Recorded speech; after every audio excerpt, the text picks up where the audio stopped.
Okay, good afternoon and welcome to the Real Me, Chapter 16. Um, I had one of my listeners, my cousin, my first cousin, Ben Frankel.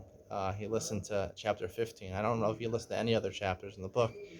He told me he got absolutely nothing out of the chapter except the fact that I wanted Ferragamo shoes, which is true. I do want Ferragamo shoes. He didn't really understand what I was talking about. Therefore, if you're one of those people like him and you listen to that chapter or any one of the chapter that responded that really you got to listen to at least a couple of the different chapters. My my shiurim, I guess we'll call it a shiur. My shiurim on this book. We did a chapter by chapter. I think you will understand that it has to be my whole approach to what the author is saying and how I respond to what the author is saying. You have to see it in a broad picture of what the author is trying to convey and how I'm trying to explain it to make sense of it to myself. So if you didn't understand one chapter, if you have time, go and explore some of the other chapters. The shiurim, I have a shiur on every chapter. And this chapter is 16. The world was created for me. I want to tie it into the Parsha, Parsha Eikev. It will relate to what we talked about a couple of chapters ago about the idea of chumras in Judaism, which I think is just an important thing in Judaism to talk about. It's a whole Masechta, Maseches Nedarim. And let's talk about this chapter. The world was created for me. Now, until now, we've talked about how the author feels it's very important that a person feels special and exalted spiritually, not materialistically. That the author believes you should take the bare minimum, whatever you need, but not anything more. But spiritually, a person should feel exalted. Otherwise, you get depressed and you feel sad and you're not enjoying your life. Now, he discusses in this chapter another potential problem in feeling exalted and feeling special is the fact that called population explosion. He says the statisticians tell us the exponential growth of the ultra-Orthodox, both in the United States and Israel. We're referring to the expanding communities of Bnei Torah who are attending yeshivas kolim in both countries, the number of women and girls in the seminaries and Beis Yaakovs. In the previous generations, the Ben Torah was a rarity, and a kol younger man was an endangered species. If one would look through the register of the Vada Yeshivas of Lithuania and Poland that has no on record how many students were in each yeshiva, one would be shocked at the small proportion of young men learning. The only seminary in all of Poland was in Krakow, founded by Frosch Schneerer, and that was only for the brightest and best. At the time of the Chassam Sofer, there were all of 4,000 Jews in Pressburg. I guess that was the hub of Judaism then. Today in Kiryas Yoel in Monroe, 4,000 Jews make up the population of one, get this, street. I don't know if this is correct or not. 4,000 Jews living in one street in Kiryas Yoel. I thought that's why they moved out to Kiryas Yoel. They had all that land over there, and they're all living in mansions over there. 4,000 in one street. Maybe that's what it is. They buy mansions. They have 20 kids. I don't know. In the Chatzon Sofer's rabbinical contract, there's a stipulation that Gila must support yeshiva. How many Bachram? 8. Today, yeshiva with less than 100 Talmidim is considered to be close to collapse, at least in Eretz Yisrael. We have a problem, he says nowadays. Everyone's doing it. Everyone's doing the thing. They're doing the daf. They're doing the. We'll talk about daf yomi in a second. They're doing the Torah thing. Everyone's learning in kollel these days. It's the cool thing to do. That's what you do in America. You grow up in Flatbush. You grow up in Lakewood, right? You go to Brisk, for yeshiva for 2 or 3 years. You come back to America. You date. You go to BMG. You get in that freezer over there. You get out of the freezer. You date for a couple of months. Hopefully, you find your best shirt. You go back to Israel for 1 or 2 years, and you learn the Mir in Jerusalem, and you live in Ramat Eshkol, and you have the Bachram over, for the meals in your 8,000 shekel a month apartment for renting, 8,000 shekel a month, and you're having them over, and you're serving them steaks and lamb chops and everything. It's great on Shabbos, and then after your 2 years are up, then you go back to America, and you get into business, or you go back to the from ones go back to BMG, and they stay there the rest of their lives. They're going to kollel until they realize that they want to have chashivos, and they want to open their own yeshiva, open their own kollel, and it's so important for their yeshiva and their kollel to open another one so they can have a stellar. Right? We all know about this. I went through it. I also wanted the stellar at one point. I created my own stellar YouTube channel. We all wanted it. They all wanted that. Yeah, that's where they all grow. You grow up. You're like everyone else in the system. So he says, you're like everybody else, especially grow up in a Haredi world. You're going to yeshiva. You're doing the thing. You're learning Torah your whole life, right? It's like my mother-in-law. My father-in-law was a rebbe in a yeshiva here in Telstone in Neve Tzion. He was a Rebbe there for many years, basically for his whole married life until he passed away. He was a Rebbe there, one of the Rebbeim there. He was beloved by a lot of Talmidim. He had a lot of close Talmidim. Still to this day, come whenever they're in Israel, they come visit my mother-in-law. Um, my mother-in-law, is different, a little different hashkafa than me, and my wife has different hashkafa than me, also being that she's the daughter of Rabbi and Rebbitzin. But my mother-in-law, like to her, like someone learning in kollel for their whole life, like that's the ultimate. Just sit and learn. And like if someone goes and like is working and like he just decides he made enough money, huh?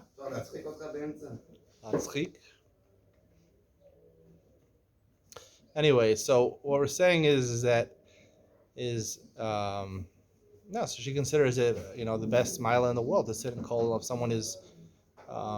someone is working and then they quit their job or they retire and they spend the rest of their lives learning Torah, sitting and learning. That's the ultimate. A lot of people feel that way. The ultimate is to sit and learn. If you need, the Kehillah needs you to be a rabbi or to be Rosh Kollel or Rosh Yeshiva, so you take on those jobs. You don't want to get kavod for it, of course. But ultimately, the whole Haredi world believes that the best thing is just to sit and learn. I heard it from the Rav here. The Rav said, even though technically all the Gemaras don't seem to say this, but this is the minhag of Rav Steinman and Rav Shach. They all said this. All of them said that, now our job is to sit and learn. Sit and learn. Where's the money going to come from? So either it comes from the father-in-law or your parents who pay for your whole life. I don't know when the money stops, so you have to do something. Or it comes from donations from America. And listen, you have a right to take that money from them because they're shmatas. They're working themselves. They're all for their kavod and their honor and their money and their luxury. You're doing a mitzvah. They shouldn't have to get all these luxuries and taivas in this world. Take a mitzvah, use it for Torah. That's the whole purpose. We're doing a favor to them by taking their donations. They owe us this money. This is how people think here. Not saying all people think, but it's a general thought. So basically, what I want to say over here is that this is the way we live. This is the way my community here lives. Is that everyone goes to yeshiva their whole lives. You're supposed to go to yeshiva and just learn Torah, and after going to kollel and just learn Torah. If you get a job, whatever, Rosh Yeshiva, Rosh Kollel, Ram, whatever, you learn Torah your whole life. How do you feel special? You don't feel special. How you feel exalted over here. So he does it. So he has his two answers. One answer is to change your thought process, and one answer is to change something in the way you do things, your action. He doesn't discuss the action. He says that's in chapter 20. We're in chapter 16. He says we're talking about over here the thought process you can change is he brings from the Mishnah and Sanhedrin. Lefikach nivra adam yechidi lemenchash kol ma'abi nefesh achas Yisrael kilu ibed olam malei. He says we're all like worthy of the whole world being created just for us, right? The whole world was created just for us. So we're each special. He compares it to a child, a parent who has 10 children, right? A young couple who's getting married, their parents pay for a wedding with all the expenses and help them set up a home to begin a family. It's worth it for them to make this investment for just one child. Is it any different for them if they actually have 10 children? Their efforts and expenses are for their children, no matter how many. Everyone's special because everyone, like the world said, it was created for everyone and you. Now he does bring a Rav Tzadok, which is something very interesting, which I want to actually talk about with my explanation of this chapter. He says, "Olam kulo nivra ela b'shvil kol echad, ki kol echad medugal u'menusa b'nyam yuchad b'fnei atzmo." Every person is medugal u'menusa. I think what he means is every person has their own talents. They're special in their own ways. The way he translates this, each person is appointed and assigned for a special mission of his own. It is for this mission. It doesn't say mission, doesn't say shlichus over here. Rav Tzadok didn't say shlichus. He says medugal u'menusa b'nyam yuchad b'fnei atzmo. He's talented in one area. The whole world needs him for whatever he's talented in. It doesn't say his mission. Sometimes people like to say you're put in this world for a shlichus. Shlichus sounds like I'm Oved Hashem, and the more Oved Hashem I can do, I should do. No, it's for your talents. I'm going to talk more about that in my interpretation of how to answer this question by using your talents. So he answers that, and he says, we're all Hashem's children. And then he brings from a Gemara in Shabbos where Hillel said that the Ger, he asked him, tell me the whole Torah on one foot. He said, Kol mashasana alecha l'sasel chavercha, zeh kol Torah idach perusha he zil gemor. He said, whatever is you would hate being done to you, don't do to someone else. So he asked the question, the author. He says, that's good, benan l'chaver, but there's so many benan l'makom. So he brings Rashi. Rashi adds in, Reyacha v'reya avicha, al tazov zeh kadosh baruch hu. He says, the Hillel meant to say, Rashi says in Shabbos, I don't remember this Rashi, but he must say that. He's quoting Rashi. He says, the Reyacha is not really your friend, it's Hashem, right? Al tavra dvaro sharei lechas tana yishiyavar chavrecha al dvarech. You should treat Hashem sort of as your friend, right? Just like you would hate if your friend did something against your will, something that you wouldn't like, that would be abominable to you. You would hate it. Don't do it to him because you want to have a relationship with him. And if we all did that and we all realized, right, that we're all special, like his Am Segula, we're all special to me, the HaKadosh Baruch Hu. So we have to think about that and have that relationship with Hashem. And you should feel special because, right, like a parent loves all 10 children. Hashem loves all of his 20 million Jews in the world, or 12 million Jews that are actually practicing Jews. He loves all the Jews in the world, and we're each like his precious son, and we all have a relationship with Hashem, and that should make us feel special. It's a nice thought. It's a nice thought. It might go into your head for 1 second. It might not. I want to talk about this week's Parsha, and then use the idea in this week's Parsha as a segue to my understanding of how to answer his question, basic premise, that he says it's very difficult to, the fact that we all feel the same. We're not doing anything. We're in the box. We're in the cookie cutter system. Can't do anything so special. We're all doing Our Mythos. What can we do that makes us feel exalted and special? This week's Parsha is Parsha Eikev. It says, Eikev asher tishmon bekoli Eikev, on account, right? Because you listen. If you listen to what Hashem says, and I'll give you all the brachas, and I'll do all the great things for you. So Eikev means, what is Eikev? It's a weird word. Eikev means because or on account, right? Biglal or ki. Why Eikev? So Rashi says already, the first Rashi in the Parsha, he says, Eikev, what's the most important thing? Mitzvos hakalos, sha'adam dash be'akevov. The most important thing, right? Eikev, the best way of thinking Hashem is the mitzvos hakalos, the easy mitzvos. That's seemingly what he says. The easy mitzvos. Certain mitzvos are hard, and some mitzvos are easier, right? That adam dash be'akevov, right? You trample with your heel. Now, I think it's just like a metaphor that, you step on them because you don't see them. They're so insignificant. I'd like to say a little different shot in this Rashi. Mitzvahs hakalos, I think all mitzvahs are supposed to be easy in the Torah. I really believe that. I believe all mitzvahs really technically should be easy because of the chumras and the added stringencies that we've put upon ourselves throughout the generations. We've made the Torah increasingly much more difficult, to the point that I noted in one of the earlier chapters that people actually, in trying to feel special, because of this very problem, trying to feel special, that the author talks about, they try to take on more chumras to feel more special about themselves and feel more Jewish and more religious. That I took this chumrah upon myself. I took this unbelievable chumrah upon myself. I'm so machmir, and you're so proud of the fact that you're machmir and you're so special. That's what makes you special. That's how you feel your spiritual exaltedness, by I'm special. I'm more machmir than you. I'm a bigger tzaddik than you. So because of so many chumras, all the mitzvahs have become very difficult. If you're a Haredi person, it's very difficult to get a job. You know how hard it is. The biggest reason that it's so hard nowadays for Haredim to get jobs is because the world of technology, exposes you to a couple of problems, which most people, the biggest problem is the idea of women, of relating to women, looking at a woman, talking to a woman.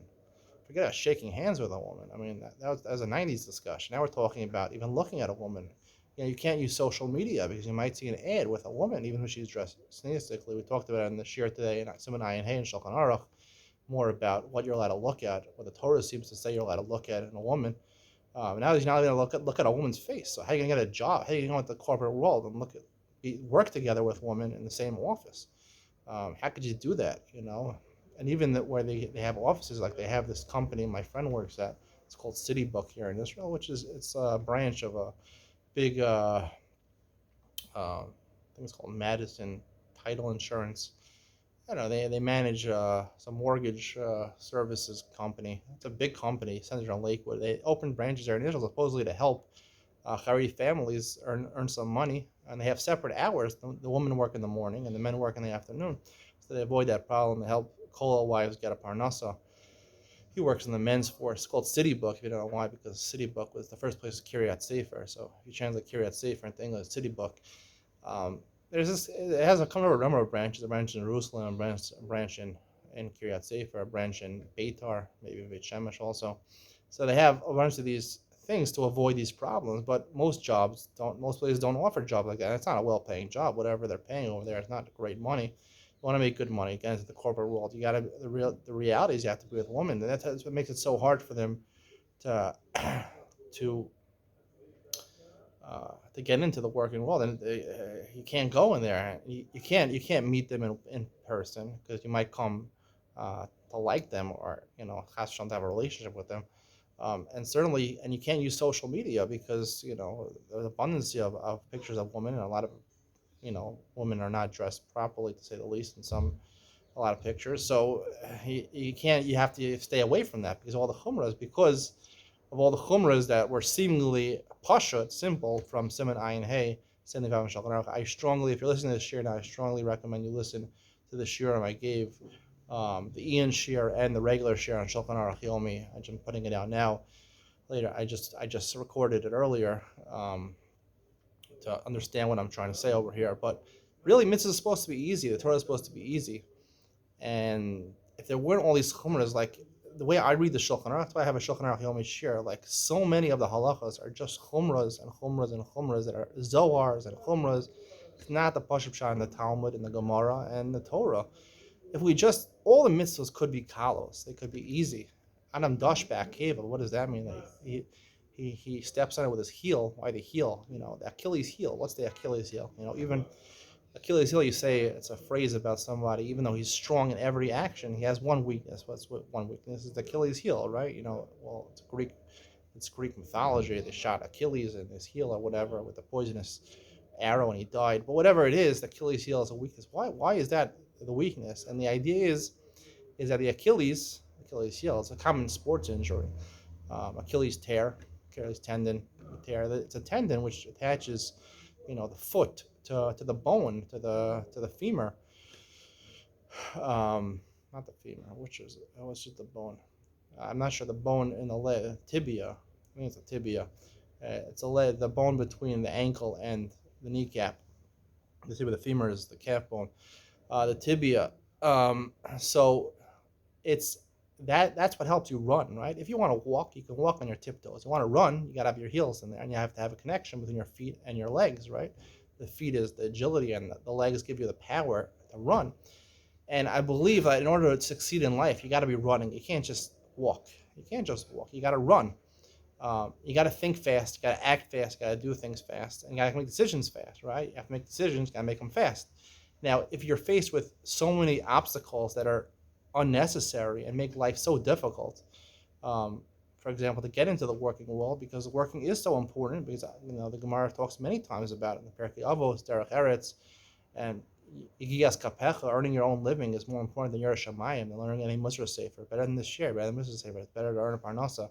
You can also, if you have time, you can listen to this share also, but it'll get you in the right direction anyway to work. But it's such an important thing, and we just made it impossible. We made working, impossible, and all the things the reason why it's so important to work is to have a job and to pay your bills and not to take favors from other people, and therefore cut corners and steal. How many people, unfortunately, in the Haredi world cut a lot of corners. People don't know about this. They cut a lot of corners.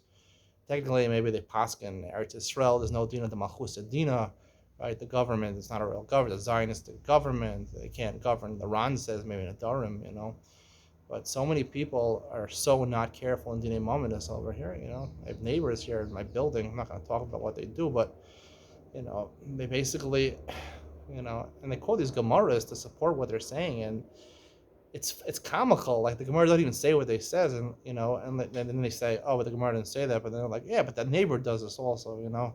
People, they act like, with property of other people. Any moment they forgot about Choshe Mishpat, and they're learning Baba Kama all day.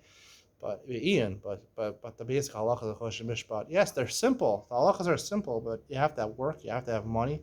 If you don't have money, you can't pay your bills, and you take shortcuts in life, and all for the claim, because obviously you need everyone to be sitting and learning for the rest of their lives. So that's what I mean to Eikev, that people, they don't use their heels. You don't run through life. The reason you can't run and you can't make decisions quickly and you can't proceed in life is because of all these obstacles that were created by chumras and by nedarim. People who say bli neder all the time, right? Basically, that's because they're always taking, other things which are unnecessary upon themselves. So they're saying bli neder a lot, don't be a neder. But when you're already saying bli neder, it shows you have a problem. You're taking too many nedarim, too many chumras upon yourself.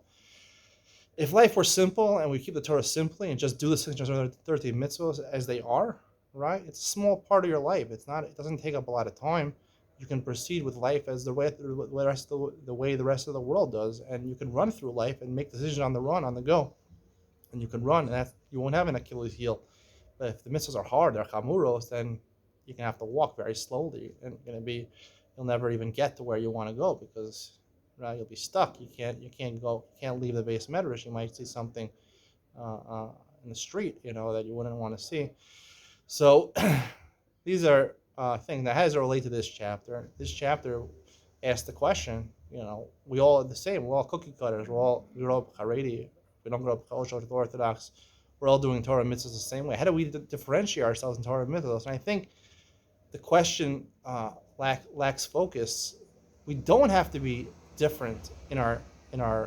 He's saying, yes, everyone should do the same thing. You should train your mind to feel exalted, because everyone has a special connection to HaKadosh Baruch Hu. Just like, every parent loves each of his 10 children like the other child, like his only child. And he uses that idea that we're all special. We should all have a relationship with Hashem, and that should make us feel special. But at the end of the day, it doesn't really answer the question, because, again, I'm really the same thing as the other person. So unless your mind can think this 24/7, which most people can't, it's probably going to be very difficult for you to apply in your life. So what I think the idea is exactly what this, he quotes a sefer, the Rav Sadok and Pri Tzaddik. He says, a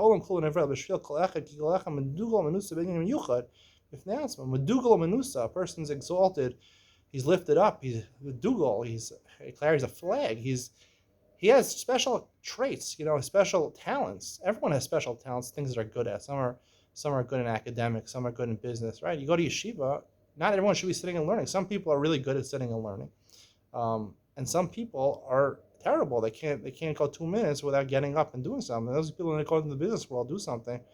Everyone has their talents. Some people are good at singing. Some people are good at dancing. Some people are good at writing. Some people are good at public speaking. Some people, everyone has talents. So many different talents people have. And some people are good at business or whatever, law, whatever, doctor. People have talents, and you should use their talents. And that's what makes you unique. What makes you unique is your talents, things outside of davening and learning. Davening and learning shouldn't be your specialty. Now, there is a place for Chidushei Torah and things like that, but he says everyone that's wrote in Chidushei Torah, so it's meaningless to write Chidushei Torah, especially among the yeshivas or sugyas. It's meaningless to write your own Chidushei Torah. There's so many thousands of books already written on it. I do believe if you're talented in analyzation of the Gemara, which I am, if you listen to any of my Ian, I give Ian shiurim on all my shiurim, Daf Yomi, Mishnah Yomi, Shulchan Aruch Yomi, and also the Parsha Ian tied into it also. So I'm always giving Ian. It's a talent of mine. It's something I worked on. It's not my only talent. I was speaking with my parents once a couple of years ago. They asked me, like, I've been learning basically for the last 20 years, basically my whole life, since I was 18, and they said, and I was starting at that point, thinking about making a career on YouTube, putting some videos out, and I don't just put out shiurim. Right now, I'm focused heavily on my shiurim. Getting this yeshiva YouTube together, 40 shiurim a week. Just getting into the habit of giving today, but it doesn't take my whole day. It's 3 hours of my day, preparation and shiurim. You probably think I'm crazy about it. That's really all it takes. But it takes getting into the habit of getting to do it every day. It's a talent of mine. But my parents asked me, how much do you really like learning? I said, listen, at a scale of 1 to 10, 3. Even coming to Kedushim, 3. I'm good at it. Doesn't mean I like it that much. They said, how much do you like making videos? Funny videos, I'm going to hopefully get back to making some more of those.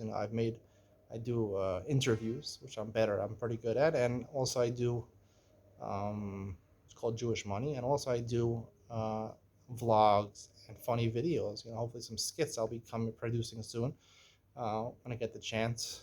I have a sense of humor, and I like using it, and I'm creative. So that's something I said. Making videos at 9, so that's what led me to start this. I think before I started my YouTube channel, but I enjoy producing videos, and just to learn to be able to give the share in front of the camera, even if I don't know how many people listen to my share. Not so many at this point. Hopefully it'll grow soon, but just to get in front of a camera and speak and say a shir, it's a good feeling for me. It makes me feel good. It's not just giving over the shir, but it's also the entertainment value that I add to it, also my personality and my delivery on camera. So I enjoy that. It's a talent of mine. I have a talent in giving over shir, but I have talents in humor and entertainment. So I'm able to fuse those two things together in the YouTube channel. And everyone has those talents that they're good at. And I don't think you should look at, some people are very good at learning, and like in every generation, all through Jewish history, there were rabbis in every generation. The rabbis that are talented, that are able to sit with diligence for a long time and study for a lot of, hasmada for a long time. They're the people that should give the psak halacha, decide halacha, hopefully in the right way. And they're the people that, should give the chidushei Torah and should have the yeshivas. But I don't believe it's a thing for everyone. I don't think it should be like that for everyone. But even if it is for everyone, that's the way you grew up, and you should be sitting and learning. But you have your talents that God gave you, and those talents you should use as much as you possibly can. And really, the only way to use those talents, because a lot of those talents are not in the base medrash. It's not everyone can be Rosh Hashiva, not everyone can be Rosh Kol, not everyone can be Maggid Shir. A lot of people don't have zitzfleisch. They can't sit for that long and do that. They don't have the head for that. Some people are not so smart. So for those people, they have other talents, and so if there's so many talents, those people, you got to use those talents. Go out there, go out to the world and use it. And because it's such a hurdle to get out to the world, the regular world, especially for the Haredi population, because of the cancellation of technology, the phones and technology, and cancellation of the internet and things like that, which make this whole world is predicated based on the internet and technology nowadays. So if you can't get into that, if you can't break that barrier, because the world it's mitzvahs kalo, it's not mitzvahs kalo, it's mitzvahs chamuras to get into the world. You can't use your talents, then you're stuck. But if you could use your talents to get into the world, and use your talents to interact with people and overcome this taboo of technology and women's faces, I think you'll be okay. You could use your talents, and you can specialize in whatever you're good at, and then you'll feel unique in your talents, and you feel good about yourself because you're doing that, not because you're learning special. Your relationship with Hashem is special.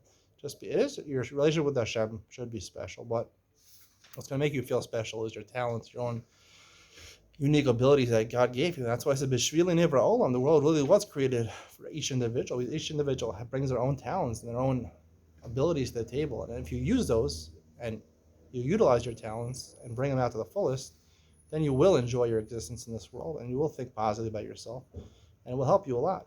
That's all I have to say about the matter. I hope you enjoyed. Have a good Shabbos. See you in the next one. Bye.